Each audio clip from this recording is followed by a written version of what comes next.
So today we will do some practice on how to use map. So one thing you need to understand always is like it only operates on arrays. So we'll take an example from here. Okay. So I'll make this field as an ID and let's make it an array. 1, 2, 3, 4, 5. And the output I want is like this. I should get 2, 3, 4, 5, 6. So I will increment every value at every index by 1. Okay. So now it operates on array. So here payload.id is an array. In map we'll do it.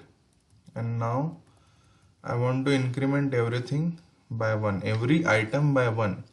So when the loop will run, first item will be 1, second item will be 2, third will be 3, fourth, fifth, like that. So it will run 5 times till every element has been done processing.